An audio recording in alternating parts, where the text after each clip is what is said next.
The Houthis, why not go for the full FTO redesignation? Why only do the SDGT?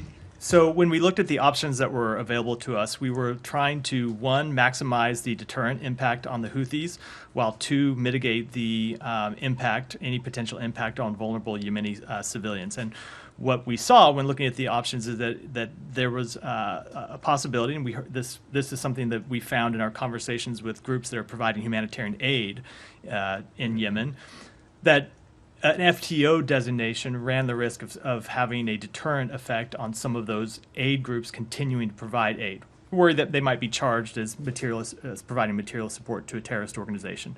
So when weighing those options, we decided that the SDGT designation gave us the tools to deny the Houthis access to the financial system and gave us the tools to impose additional actions, additional sanctions on anyone who does business with the Houthis, while minimizing some of the downstream harm to Yemeni civilians and the deterrent effect that we thought an FTO designation would have on aid groups. And that we saw when there was previously an FTO designation in place. It did have a deterrent effect on groups that really wanted to provide just humanitarian aid and nothing else. Well, did it? I mean, it was not.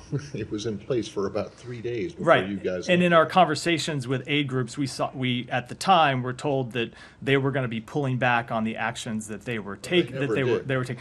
Just 3 years ago, I can't speak to specifics, but they told us that they were planning to, and so that's something that we took into consideration. 3 years ago, today. Is this an admission, or is it not, I hate to hesitate to use the word admission, but is this a recognition that you guys made a mistake in removing them from both the FTO and the SDGT lists just after the administration took over? Not at all. The circumstances have very much changed. We've seen in the last few months something that wasn't the case.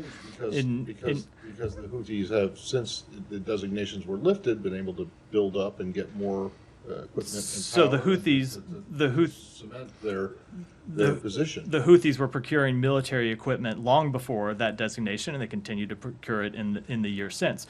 What's changed is we have seen them launching attacks on commercial shipping in the Red Sea, something that wasn't the case in 2021, and that's why we decided it was important to take this step. And remember, it's the only step that we're taking. We're also taking military actions that we were not taking. The United States was not taking in 2020 and 2021 because we were looking at a very different situation now than we were then. All right. What precisely is the deterrent effect that you think this designation will have? The effect that we think it will have will be to allow us to deny the Houthis access to the U.S. financial system.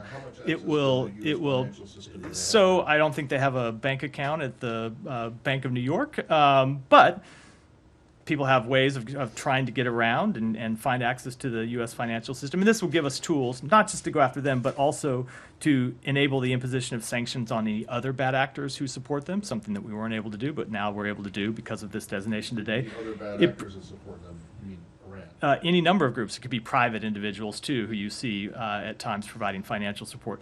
It provides additional bases for U.S. law enforcement action.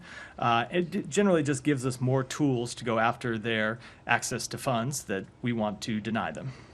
Thank you. Yeah.